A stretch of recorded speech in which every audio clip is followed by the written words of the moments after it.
اللغة بمعنى الطهر. القدس لغة بمعنى الطهر، والتقديس التطهير، والقداسة الطهارة والبركة.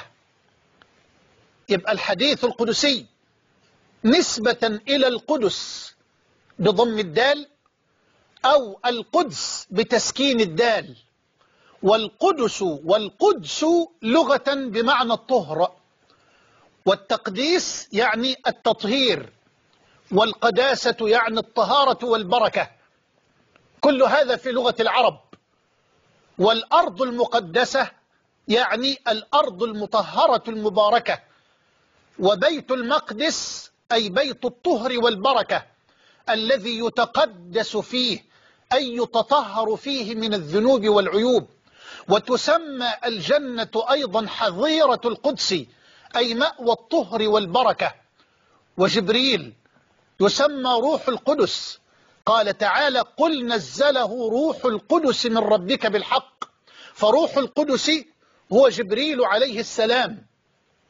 وفي التنزيل العزيز قال الله جل وعلا حكاية عن الملائكة: ونحن نسبح بحمدك ونقدس لك.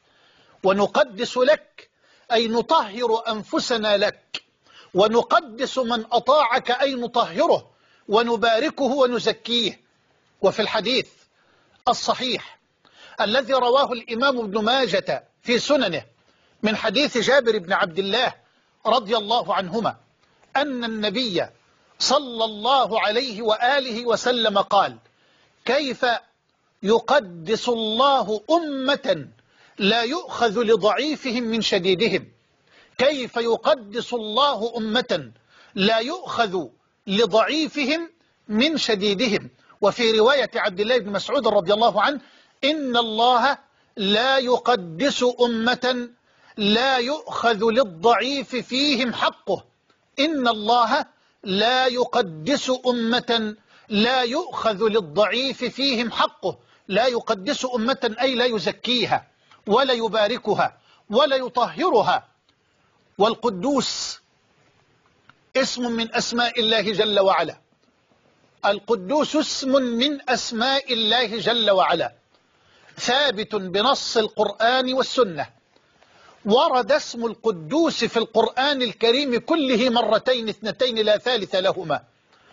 أما المرة الأولى ففي سورة الحشر في قول الله تعالى: هو الله الذي لا إله إلا هو الملك القدوس السلام المؤمن المهيمن العزيز الجبار المتكبر. الآيات. هو الله الذي لا إله إلا هو الملك القدوس. فالقدوس اسم من أسماء الله جل جلاله. والمرة الثانية التي ورد فيها اسم القدوس في القرآن الكريم ورد في صدر سورة الجمعة في الآية الأولى، وهي قول الله جل وعلا: يسبح لله ما في السماوات وما في الأرض الملك القدوس العزيز الحكيم. يسبح لله ما في السماوات وما في الأرض الملك القدوس العزيز الحكيم. إذن ما معنى القدوس؟ القدوس اسم من أسماء الله جل وعلا. فما معنى القدوس؟ القدوس أي المطهر والمنزه عن العيوب والنقائص والمثال، الموصوف بصفات الكمال والجمال والجلال الذي ليس كمثله شيء ولا تضرب له الأمثال. أكرر: القدوس أي المطهر والمنزه عن العيوب والنقائص والمثال، الموصوف بصفات الكمال والجمال والجلال الذي ليس كمثله شيء ولا تضرب له الأمثال. هذا هو معنى القدوس. وهذه مشتقات القدس والتقديس والقداسة والقدسي في لغة العرب وفي لغة القرآن الكريم وفي سنة النبي عليه أفضل الصلاة وأزكى التسليم. إذن أيها الأفاضل، القرآن كلام الله تعالى المنزل على قلب محمد صلى الله عليه وآله وسلم، المعجز بلفظه ومعناه، المتعبد بتلاوته، المتحدى بأقصر صورة منه، المنقول إلينا بطريق التواتر، المكتوب في المصاحف من سورة الفاتحة إلى سورة الناس.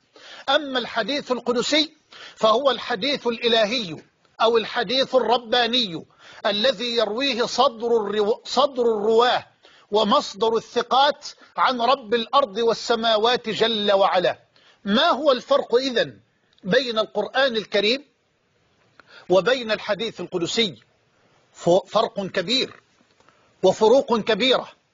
أرجو أن تركزوا معي وأن تتدبروا معي في أهم هذه الفروق بين القرآن الكريم كلام الرب العلي وبين الأحاديث القدسية التي يرويها سيد البرية سيد البشرية عن رب البرية. أولا، القرآن لفظا ومعنى من عند الله جل وعلا. خلي بال حضرتك أو معايا، ربما يسمع كثير من إخواني وأخواتي وآبائي وأمهاتي لأول مرة هذا التفصيل في الفرق بين القرآن والحديث القدسي والحديث النبوي. ربما تكلمنا كثيرا في الحديث النبوي لكن ما تكلمنا في الأحاديث القدسية، وما فرقنا بين الحديث القدسي وقرآن الرب العلي، وما فرقنا بين الحديث القدسي وكلام الحبيب النبي صلى الله عليه وآله وسلم في الأحاديث النبوية. فأول فرق بين القرآن الكريم والحديث القدسي أن القرآن الكريم لفظا ومعنى من عند الله جل وعلا، ينزل جبريل عليه السلام بالقرآن الكريم بلفظه ومعناه من عند الله جل علاه على قلب سيدنا رسول الله. قال جل وعلا: نزل به الروح الأمين على قلبك لتكون من المنذرين. قال جل وعلا: قل نزله روح القدس بأمر من ربك بالحق. قل نزله روح القدس من ربك بالحق. يبقى إذن القرآن الكريم لفظه ومعناه من عند الله جل علاه. أرجو أن تركزوا معي.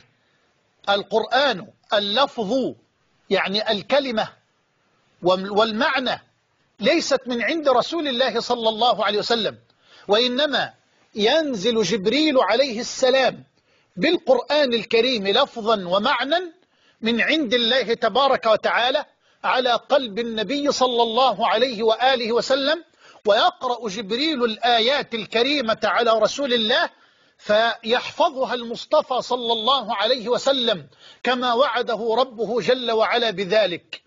قال الله تبارك وتعالى: لا تحرك به لسانك لتعجل به إن علينا جمعه، أي في صدرك، أي في صدر المصطفى صلى الله عليه وسلم. إن علينا جمعه وقرآنه، أي إن علينا أن نجمعه لك في صدرك وأن نعينك على قراءته وترتيله.